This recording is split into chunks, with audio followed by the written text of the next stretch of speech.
Exam नगरी के YouTube study platform में स्वागत है। जैसा कि मैंने आपको कहा था कि रोज़ डेली आपके लिए अब फिर से प्रैक्टिस सेट की श्रृंखला या मॉडल पेपर की श्रृंखला चालू स्टार्ट हो जाएगी, जो आपको सभी एग्ज़ाम में काम देगी। तो आप अगर मेरे इस चैनल पे, एग्ज़ाम नगरी चैनल पे आप पहली बार देख रहे हैं तो प्लीज़ चैनल को सब्सक्राइब कर लें, फिर बेल आइकन दबा दें जिससे आपको क्लासें मिलती रहें। सब्सक्राइब करने बेल आइकन दबा दें, इससे आपको क्लासें मिलती रहे, क्योंकि एग्ज़ाम नगरी ने ठाना है आपको सिलेक्शन दिलाना है। तो जैसे एग्ज़ाम नगरी आपके लिए फ्री निःशुल्क क्लासें लेकर आ रहा है, वैसे आप सभी भाई बहनों का भी इस चैनल को सपोर्ट करना है। आपको विद्यार्थी जीवन से जुड़ी हुई कोई भी न्यूज़ सूचना हो, विज्ञापन संबंधी, भर्ती संबंधी, रिजल्ट संबंधी, कोई भी ऐसी जो आपकी हित करे, वो एग्ज़ाम नगरी सबसे पहले लाएगा और लाता रहा है। तो चैनल को सब्सक्राइब करें, लाइक करें, शेयर करें, ठीक है। तो चलिए, इलाहाबाद हाई कोर्ट अगर अभी आप एग्ज़ाम दे रहे हो, या इलाहाबाद यूनिवर्सिटी का नॉन टीचिंग एग्ज़ाम MTS वगैरह, या SSC GD वीडियो री एग्ज़ाम, या UP सीट LT गेट या CTET शिक्षक भर्ती, कोई भी एग्ज़ाम अगर आप दे रहे हो, सभी पे ये जो क्लासें हैं बहुत ही महत्वपूर्ण है। चलिए देखते हैं, भारतीय संविधान की संघ की कार्यपालिका शक्ति किसमें निहित है? तो भैया राष्ट्रपति पे निहित है, ये आप लोग जानते ही हैं। पिचब्लेडी कौन सा रेडियो तत्व प्राप्त किया गया था पिचब्लेडी से? तो पिचब्लेडी से रेडियम रेडियो तत्व प्राप्त किया गया था। पिछली बार क्वेश्चन जैसे आया था कि देखिए ये तांबा वगैरह कहाँ से मिलते हैं हमको, ठीक है, तो राजस्थान से हम लोग ने पढ़ा था, क्वेश्चन आया था। ये भारत में लोकसभा किसके द्वारा भंग की जाती है? तो प्रधानमंत्री के परामर्श से राष्ट्रपति द्वारा, ठीक है। प्रधानमंत्री जब परामर्श देगा किसको? राष्ट्रपति को, तभी राष्ट्रपति भंग कर देगा। प्रकृति में सबसे अधिक मात्रा में पाए जाने वाला कार्बनिक यौगिक पदार्थ सेल्यूलोज है। संविधान सभा गठन किसकी सिफारिश से किया गया था? तो कैबिनेट मिशन योजना की सिफारिश किया गया था। भारत के प्रमुख ऐतिहासिक युद्ध देख लेते हैं।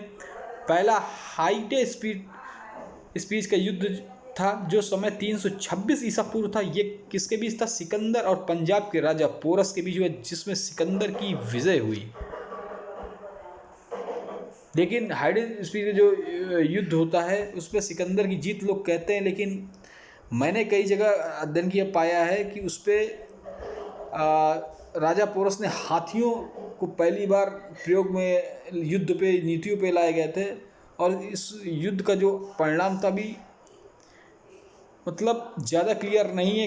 कोई कहता है हुई, कोई कहता है ऐसा कुछ सिस्टम है, लेकिन आप इसमें देख लीजिए, ये बस इतना ही पूछेगा कि हाइडे स्पीच का युद्ध किसके बीच हुआ था, तो आप कहेंगे सिकंदर और राजा पोरस। अब कब हुआ था? 326 इतना। कलिंग का युद्ध का समय 361 ईसा पूर्व। कलिंग का युद्ध कब हुआ था? 361 किसके बीच? तो सम्राट अशोक ने कलिंग पर आक्रमण किया। युद्ध के रक्तपात को देखकर उन्होंने युद्ध न करने की कसम खाई थी। इतना भीषण युद्ध हुआ था कलिंग का। राजा अशोक ने कलिंग पर आक्रमण किया था। कब? 361 ईसा पूर्व अशोक ने। सिंध की लड़ाई का समय कब है? 712 ईस्वी। किसके भी? मोहम्मद कासिम ने अरबों की सत्ता स्थापित की। मोहम्मद कासिम ने 712 ईस्वी में अरबों की सत्ता स्थापित की, ठीक है। वो सिंध की लड़ाई है। तराइन का प्रथम युद्ध देखा जाए तो तराइन का प्रथम युद्ध 1711 ईस्वी को किसके बीच हुआ? मोहम्मद गौरी और पृथ्वीराज। मोहम्मद गौरी और पृथ्वीराज चौहान के बीच हुआ। इसमें पृथ्वीराज चौहान विजयी हुए 1191 ईस्वी। तराइन का द्वितीय विश्व का समय 1192 बाद, एक साल बाद फिर दूसरा युद्ध हुआ 1192। इसमें मोहम्मद गौरी और पृथ्वीराज के भी बीच युद्ध हुआ। इसमें मोहम्मद गौरी विजय हुआ। चंदावर का युद्ध 1194 ईस्वी किसके बीच हुआ? इसमें मोहम्मद गौरी ने कन्नौज के राजा जो जयचंद को हराया था। मोहम्मद गौरी ने 1194, ठीक है, 92 के बाद 94 युद्ध लड़ता गया मोहम्मद गौरी। अब इसने कन्नौज के राजा जयचंद को हराया। पानीपत का प्रथम युद्ध समय 1526 मुगल शासक बाबर और इब्राहिम लोधी। 1526 मुगल शासक बाबर और इब्राहिम लोधी के बीच हुआ था। खानवा का युद्ध हुआ था 1527। खानवा 1527 किसके बीच? बाबर और राणा सांगा। खानवा के बीच बाबर और राणा सांगा के बीच हुआ था। बाबर ने किसको? राणा सांगा को पराजित किया था। घाघरा का युद्ध घाघरा का युद्ध, बैटल ऑफ घाघरा 1529 किसके बीच? बाबर और महमूद लोदी के नेतृत्व में अफगानों को हराया था। किसने? बाबर ने महमूद लोदी के नेतृत्व में अफगानों को हराया था 1529 में। चौसा का युद्ध, बैटल ऑफ चौसा 1539 किसके बीच हुआ था? तो चौसा का शेर शाह सूरी ने हुमायूं को हराया था। किसने? शेर शाह सूरी ने हुमायूं को हराया था।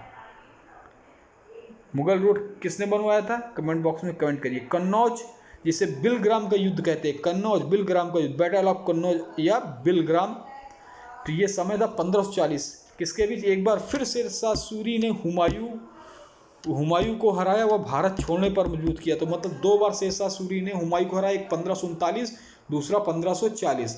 एक साल के बाद फिर ये सेना इकट्ठा करके आया हुमायूं शेर शाह सूरी से लड़ने, तो शेर शाह सूरी ने फिर उसको भगा दिया और भारत छोड़ने पर मजबूर किया। पानीपत का द्वितीय युद्ध, बैटल ऑफ पानीपत 1556, ये किसके बीच? ये अकबर और हेमू के बीच हुआ 1556 में। ठीक है, चलिए। तालीकोटा युद्ध, बैटल ऑफ तालीकोटा समय 1565 किसके बीच हुआ? इस युद्ध में विजयनगर साम्राज्य का अंत हो गया। किस युद्ध के बीच में विजयनगर साम्राज्य का अंत हुआ था?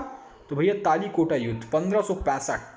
हल्दीघाटी युद्ध 1576, 15 वेरी मोस्ट इंपॉर्टेंट, 15 अकबर और राणा प्रताप के बीच, इसमें राणा प्रताप की हार हुई। हल्दीघाटी का युद्ध, इसमें महाराणा प्रताप की हार हुई थी। इसको भी जैसे मैंने पढ़ा है, देखा है, तो मैं इतना नहीं कह सकता, मैं इतना बता सकता हूँ अकबर और महाराणा प्रताप के बीच में होता 1576। ठीक है। प्लासी का युद्ध 1757, प्लासी का युद्ध 1757 किसके बीच हुआ? अंग्रेजों और सिराजुद्दौला के बीच हुआ था, जिसमें अंग्रेजों की विजय हुई और भारत में अंग्रेजी शासन नींव पड़ी। तो प्लासी का युद्ध कब हुआ था? 1757 ईस्वी। किसके बीच? अंग्रेजों और सिराजुद्दौला, जिसमें अंग्रेजों की विजय हुई और भारत में अंग्रेजी शासन की नींव पड़ी थी।